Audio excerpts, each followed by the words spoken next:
All right, on this episode of the LPDS, we get into some minor tinfoil hat updates. Really nothing this week. Um, Recap a little baseball stuff, or lack thereof, if you will. I give you a couple of Randy updates from his time at the camp, at boarding camp Bow Wow. And in the Junction, we'll recap my very productive, very high quality trip that we did for work over in Oklahoma. All that plus another tremendous Cage fact coming at you right now.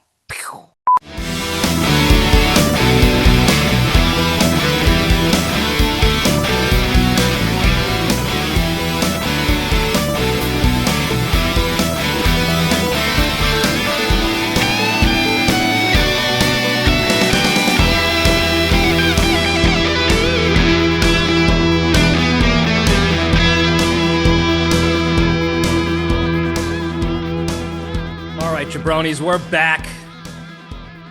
Welcome back to the Libretti Podcast Diary Show. I'm your host, Libretti, a show that talks about nothing but tries to find the lessons in everything, and we have a good time doing it.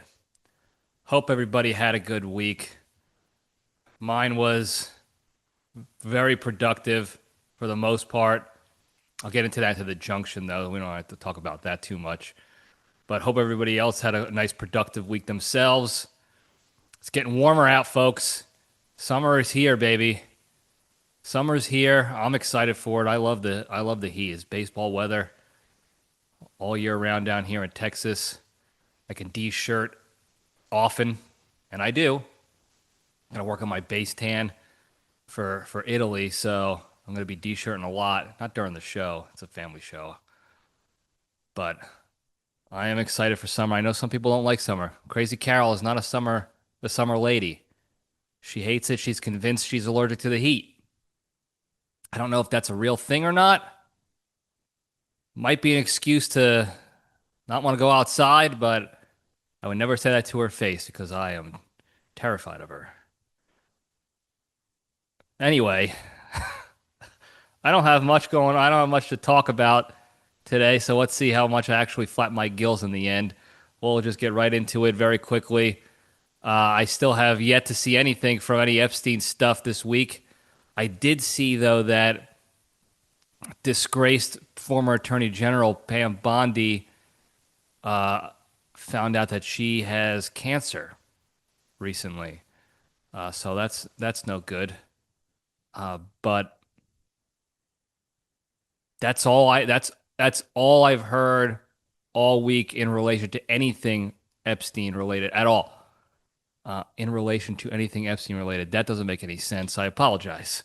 But that just goes to show you that they are doing whatever they can to keep this out of the news and to make sure it's buried, which is crazy to me. I did hear, I think maybe I talked about this last week. I did hear Thomas Massie plans to name more names. I don't know if that's true. Before his time is up is he a senator or a congressman in Congress? But it's not gonna do anything because they're not gonna investigate because they got that clown Blanche as the acting attorney general, and that guy just likes to bury things as well. So, but we're not gonna bury it here. So stay tuned till next week when I talk about it again and bother you guys again about it. Anyway, well, moving on. As you know, there was no Yankees stream last week because I was out of town, and I didn't get a chance to watch the Yanks at all. I was in Oklahoma; they weren't playing any games. I didn't have my command center to get me to watch the games, and plus, by the time we were getting done with the work at the workshop, I was missing them anyway, so I didn't even look up to see how well they did. Calm down, Randy. Trying to make sure Randy doesn't scratch. But I am currently I got the West Virginia Kentucky game on in the background here today as I'm recording. And West Virginia, well, Kentucky is coached by I forgot his first name. His last name is Mingione. He used to coach at Embry-Riddle, where I went to school, college. He was an assistant coach. He might have played there too. I don't remember. And then the coach of West Virginia, as we've discussed in the past, is Steve Sabins, who I played with at Embry-Riddle. He was our third baseman my senior year. And man, can that guy hit. Very unorthodox hitting, batting stance and a hitting approach, but he could put the bat on the ball a lot. So I want West Virginia to win this game. By the time this episode posts, the game will be over, obviously. But, Embry-Riddle versus Embry-Riddle, I easily want Sabins and West Virginia to win for a number of reasons. One, because I know him. He's a friend. We played together, and I don't know Mingione. And two is I've talked about this in the past. He's a fraud, Mingione. Now, he might have changed as he's gotten older, but back when he coached at Embry-Riddle, all the players did not like him. He was a bully. He just followed suit with the old head coaches, the old guard there that basically motivated everybody to quit baseball. They were so hard on the guys for no reason at all. Well, they said it was to build mental toughness, but the stuff they were doing was stupid. It was stupid. And he fell right into, he loved that. He loved treating players like garbage, Mingione. So he might have changed. I'll give him the benefit of the doubt. I don't know the dude personally. I would like to see him take some accountability and say so. Now every time he's on a press conference on ESPN, he's talking about, looking out for the kids, and it's all about the kids and this and that. And you got young men we're mentoring and teaching this and that and all this crap. And it's just hard to believe when you know what happened behind the curtain all those years ago.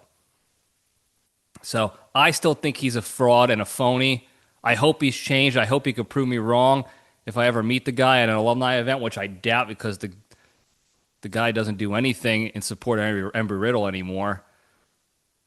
Despite the old athletic director's best efforts to suck him off every chance he got, probably one of the reasons why he's not the athletic director anymore. But, yeah, long story longer, I want West Virginia to win this game by a lot. So, anyway, that's the baseball update for you guys. Probably best that I didn't get to watch any of the Yankees or pay attention to this week because they frustrate me, even when they win. So, we'll just move right along, though. Randy's back here at the command center after a week at Camp Bow Wow. And apparently he did okay. His ear did not get recut open. I was trying to, as best I could, watch the camper cams that they have that you can watch on their app. And every time I was able to tune in and catch him, he was laying there, hanging out, having a good old time, and not getting into too much trouble. So I was happy to see that. He doesn't usually get into trouble there at all anyway, but he's a rabble-rouser. He likes to play with other dogs. He's a highly active, athletic specimen. And I thought he was going to cut his ear open again. And that would not have been good.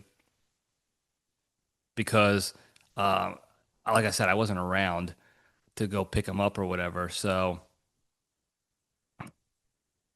I didn't want that to happen. So I'm glad it didn't. He had a good time. He's pooped now. Because even though I picked him up in the morning today, he was, he spent 4 days over there going nuts with other dogs. So he got a good workout in. And he's going to get a good workout in a couple weeks here when we go to Italy. So anyway, that's all I have to say about that. We'll just get things moving right along. This is like a 5-minute intro. 5-minute current events. It might be the fastest ever. Probably a little longer than 5 minutes, but let's just get into the good stuff. We'll step into the cage.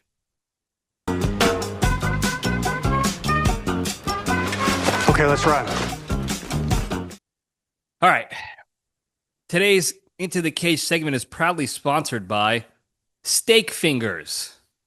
Everybody loves a good steak, But what if you can have a basket full of juicy steak slices breaded and deep fried to perfection? Well, now you can with Steak Fingies by Tony Rigatoni. Bite into what looks like your standard fingy only to realize you're chomping on a grade D ribeye hitter from only the finest Long Island beef cows. So to eat like the classy bitch you think you are, get yourself some steak fingies today by visiting your local Western Sizzlin', and if you use the code SWEEPCITY, you'll get 29% off your first basket. We went to a place when I was in Oklahoma for dinner. It was a barbecue joint, but they had a lot of other stuff there. And one of the guys I work with got a country fried steak. And I thought to myself, how great would it be if these came in fingy form? And you can just snack on them, walk and snack on delicious steak fingies. And I talked to my pal Tony Riggs, and within days, he had the fryers blasting and the fingies flying. So there you go. Anyway, the Cage fact. This is more of just an update for you guys, a news update for you. But in what I would estimate the least shocking thing of the year so far is Spider Noir is the number one show, most viewed show in the U.S. on Amazon Prime in its first week, immediately.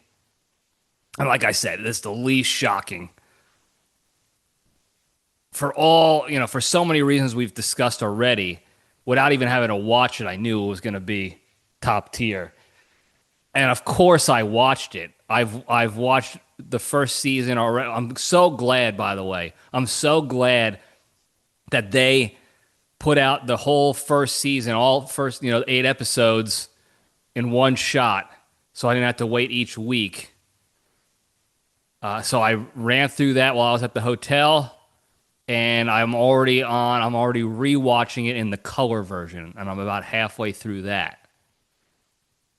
And I'm not going to get into any spoilies, because I know people don't like spoilies, whatever they may be. But I'll say this. The color version is very cool. The way they made sort of the accent colors and like the bright pastel-like hues, if you will. It's called True Hue. They call it True Hue specifically for this season, for the series. It's very cool looking, and they did it in a style that still kind of followed the noir feel. So the way the colors are, and the way the wallpapers and the paint jobs and the buildings and the people's clothes and suits and what have you, it was purposely done to still give that noir, old timey feel, so that people can watch in color, and so like the young generation who never watched those old noir films in black and white can still enjoy the series. But I'll say this, even though I'll say this already, I'll say it again. Noir is the way to go. The black and white version is the way to go. It was specifically filmed to accentuate the noir feel because it's a noir show. That's how they wanted it to feel anyway. So they specifically filmed the whole show, each episode, around that to make it have that feel, that old-timey private detective style feel, and they nailed it. They absolutely nailed it. Now, agnostic of Nic Cage, they nailed the whole noir feel to the whole investigation stuff.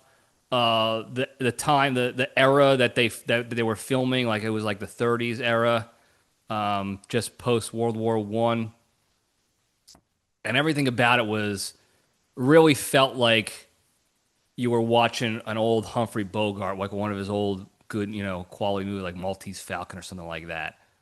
And that's like I said, that stuff's right up my alley. And then with Cage's performances, everything he said he was trying to do, like that we talked about in previous Cage Facts, with how he was trying his character out with Humphrey Bogart and Bugs Bunny and James Cagney, and then how he was trying to go at it with the approach of he's a spider trapped in a human's body. Everything about it, he absolutely nailed it. And it was even better for me, and I'm sure even you guys, if you watch it, knowing ahead of time that's what he was trying to do, because now you could pay attention to it and see what he was doing, and see when it came out in each scene. And I can't recommend it enough. I'm biased, obviously, but for if you like anything sort of detective related at all, it's a good show. Even if you don't like superhero style shows or movies, it doesn't have that feel of like ridiculous over the top blockbuster style action. It's a detective investigative noir show that has some superpower elements in there, superhuman elements in there. That's really how I can best describe it. But I highly recommend seeing it, and I really highly recommend watching it in black and white first, and then go back to the color, or you can alternate episodes and see what you like best. But it was built for black and white, and they crushed it. They absolutely crushed it. Styx also enjoyed it greatly too. We already talked about it. I think I'm a little ahead of him. I don't think he finished the season yet, but crushed it all the way around, top tier. And just to be able to know that you're getting a full season of Cage, that's 8 hours of Cage each season, as opposed to just a movie. You're getting time with NC. You're getting time with the great one to watch him work. And you know me. If I can have all the time in the world with the great one, I'm taking it.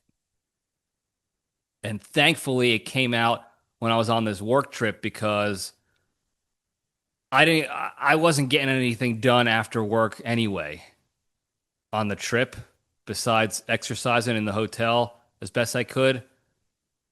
But I certainly it would have absolutely hindered my spearhead progress if I wasn't at this work trip. Absolutely, no doubt about it. So I'm glad we got it knocked out already. But please let me know what you think. Hit the comments, hit the hotline 202-670-1114. If you've seen it already, if you watched it, let me know. You can shoot me a text too, whatever you want. Let me know, because I want to get your thoughts on it too, and we can share that experience together. But anyway, number one in the US on Prime this first week out of the gate. So that's the Cage fact. There you go. You're welcome. Moving things right along over to the Junction. Spin the logo up. Like I said, I didn't have much going on besides this work trip. We were able to get a lot done though. It was over in Oklahoma City at the military base there. The work itself was boring. Like I said before, I was dreading this trip. If I could have rescheduled it 6 more times, I would have. But I'm glad it's over before Italy. It was very productive. It was busy. It was long, busy days. We had it was what's the word I'm thinking of? Truncated week because of the holiday. So we really had to knock things out in a shortened amount of time. And for what we were supposed to be doing with a workshop like this, you really are supposed to do it in like 4 or 5 days. And we crammed it all into three busy days so that people didn't have to travel on the holiday itself, and we could still get stuff done. So we were just in the trenches in this windowless dungeon for hours each day for those 3 days.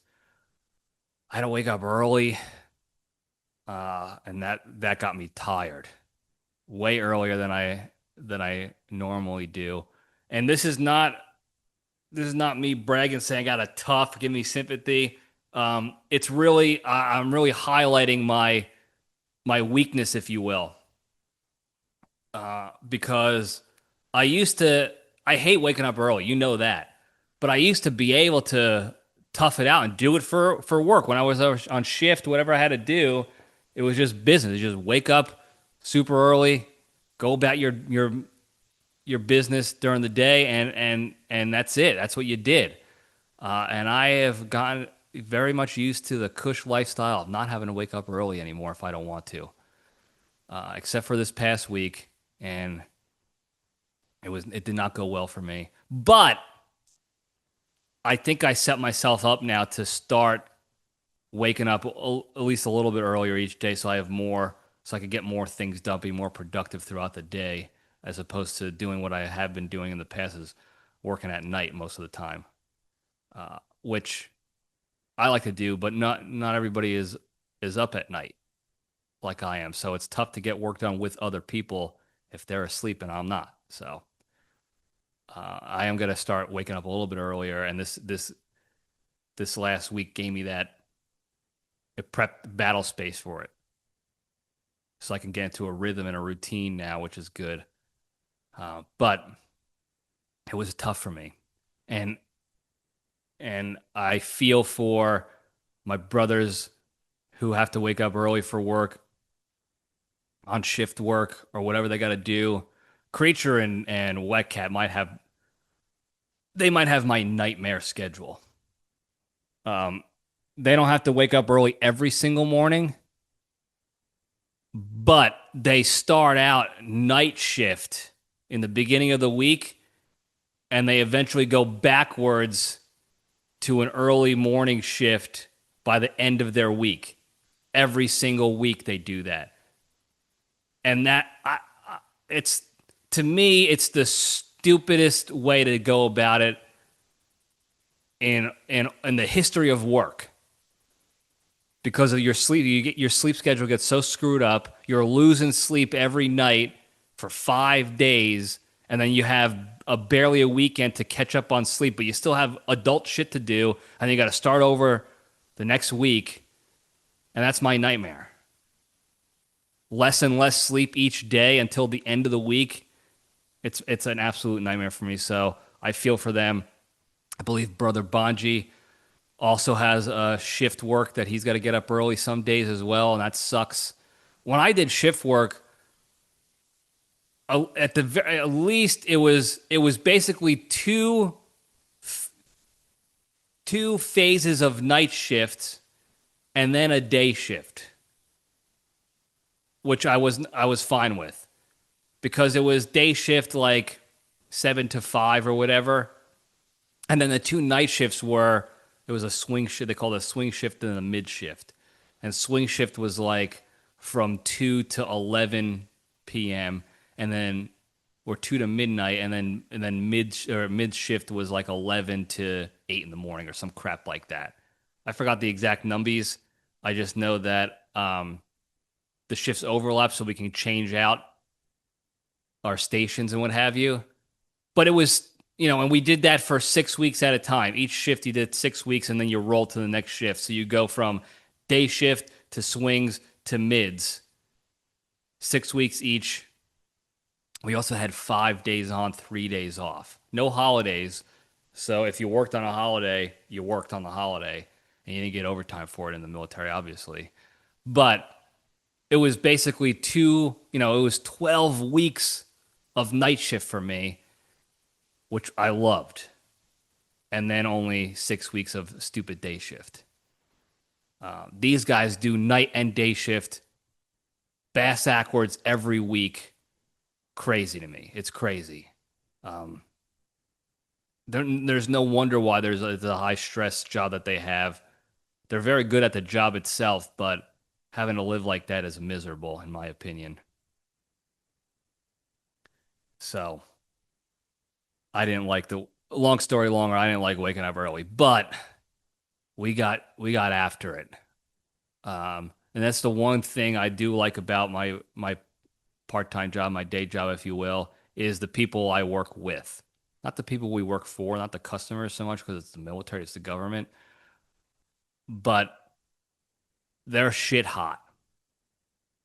I'm the youngest by far. on the team. Everybody else is like a retired colonel or lieutenant colonel.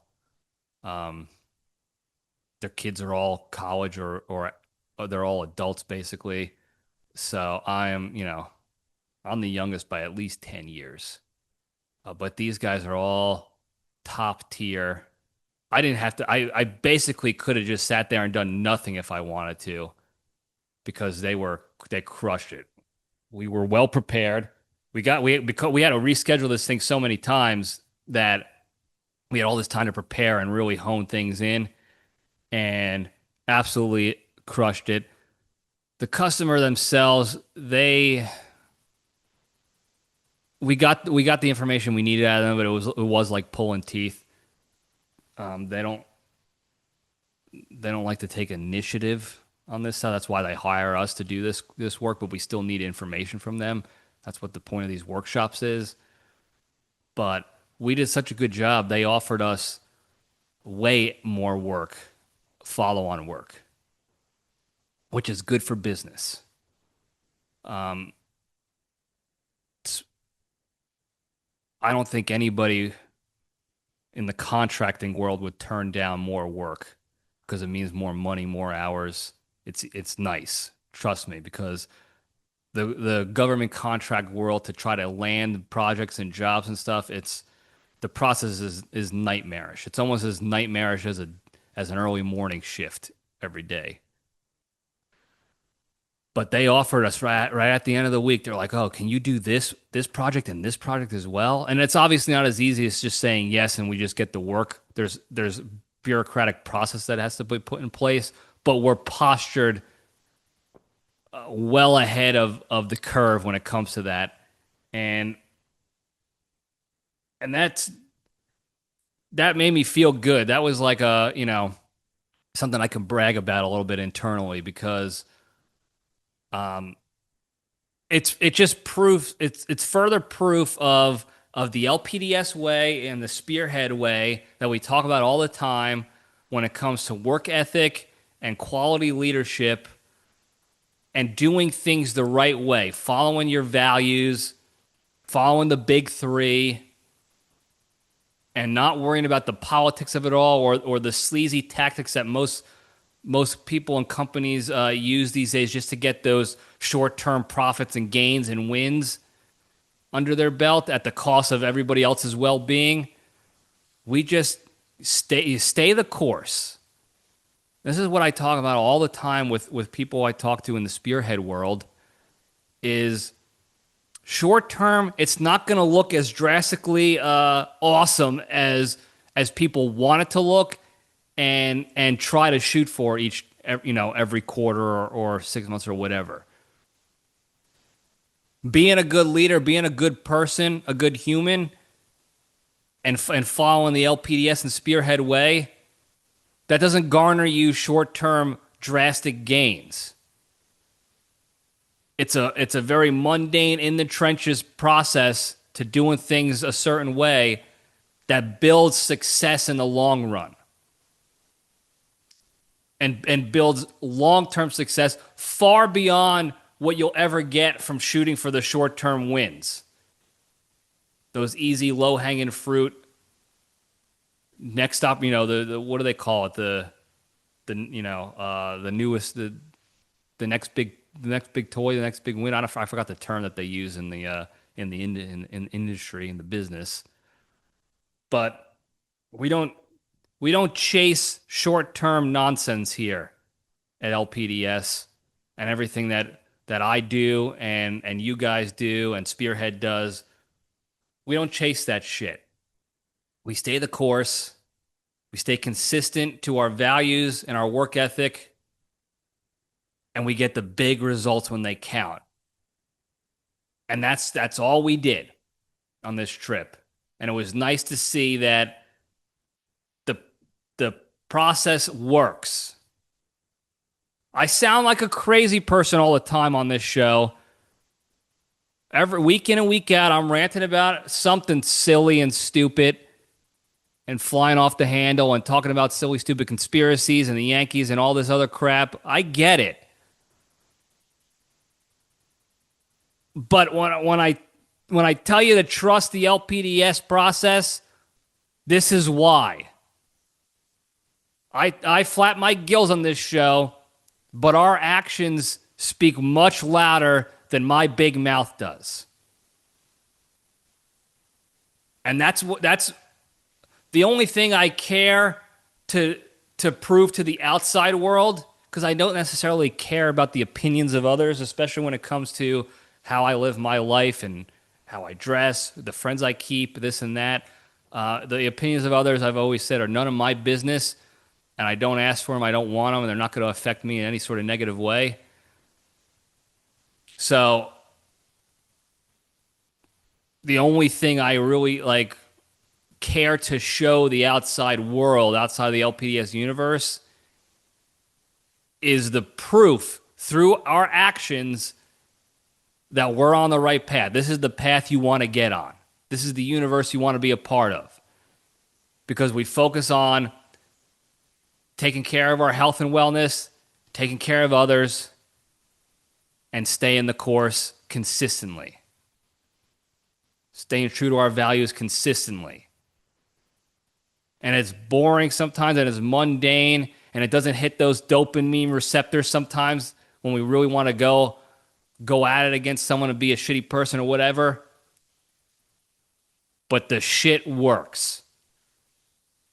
The LPDS universe has it dialed in. And you see it through when we go to war against enemies. You see it when in our daily lives with our friends and relationships. You see it with Spearhead as we continue to grow there. You see it with everything we do through our actions. And that's what I'm proud of. Cool, we got extra work, and it could mean more money, and it's good for all that. Cool, whatever. But to me, personally, it's proof that the process works. So when I bitch about guys like Cashman at the Yanks and their process, and other people and organizations and shit that we bitch about, it's because I know what works. We here at the LPDS universe collectively know what works. So when I see people doing something stupid and different, that's why I get frustrated at that, and that's why I like to flatten my gills and have fun with it, because I know all they got to do is tough things out, deal with the boring and mundane, the non-exciting stuff, forget about the short-term wins, and just focus on this quality LPDS spearhead process, and I promise you the wins will come and come and come and come, so to speak. And that's what I'm proud of this past week. As much as I dreaded this, as much as I don't like doing anything outside of Spearhead and LPDS in my life these days, I was proud of that. I was proud of the fact that we just took the process the LPDS way and just transferred it over into work. And it was a good week. It ended up being a good week. What are the odds you thought I was going to say we had a good week in Oklahoma? Certainly not me. But I'm proud of that. I'm happy that I got my ass kicked by our schedule and me dragging ass all week, because it's going to get me on the path to dragging ass less as I stay a little bit more disciplined in my wake-up schedule. I'm proud that it taught me the lessons of appreciating what guys like the Creature and Wet Cat do on a regular basis, waking up early and dealing with that shit, and all the other people in the LPDS universe who have to tough that out. I know Tony Sacco is probably an early riser. Scusy Babe, I'm sure he's an early riser over there in the dirty Philly, scumbag Philly area. And everybody else out there who tunes in, all my brothers in arms. I know you guys are dealing with that shit, and I respect the hell out of it, because I suck at it, and it turns me into a mental midget. because I'm just dragging ass physically and mentally, and I have to tough it out. I got to be better. So, but I appreciated that lesson I got this past week.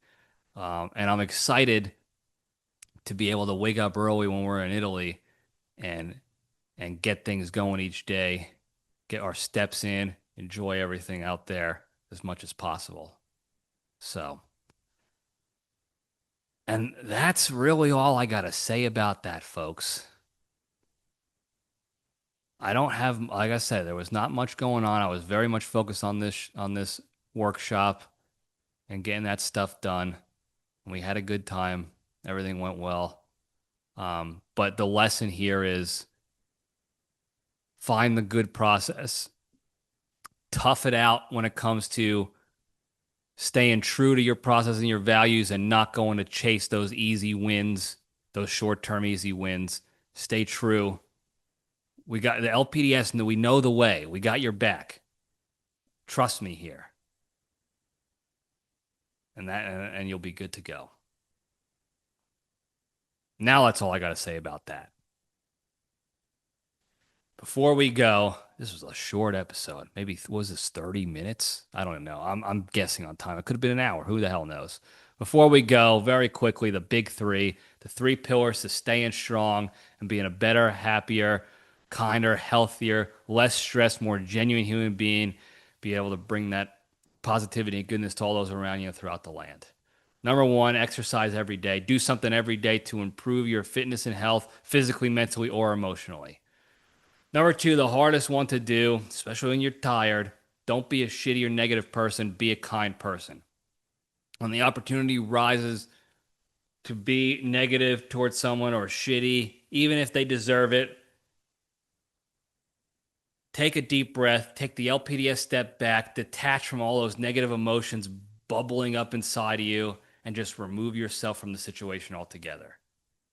Whether you gotta close the laptop, put the phone down, walk away, whatever you gotta do that. Remove yourself from the situation. That'll minimize the negativity going on around you and allow you the capacity to go focus on more positive, productive things in your life, like exercising. Number 3, the most important one, be genuinely thankful and grateful for all the good you have in your lives. And you can do this each day by taking some time to at least think about one good thing in your life each day, or one good thing that happened to you in the past 24 hours and what your life would be like without that. And that'll immediately put you in a state of gratitude. And then from there, you can pay that forward. You can take action on that state. And it makes it a lot easier to remove yourself from the negativity in the world, and it gives you a lot more mental, emotional capacity to go focus on more positive, productive things in your lives, like exercising. If you do these 3, easy, Randy. You do these 3 things each and every day, a little bit more, and a little bit more, and a little bit more. You stay the course. Stay the course.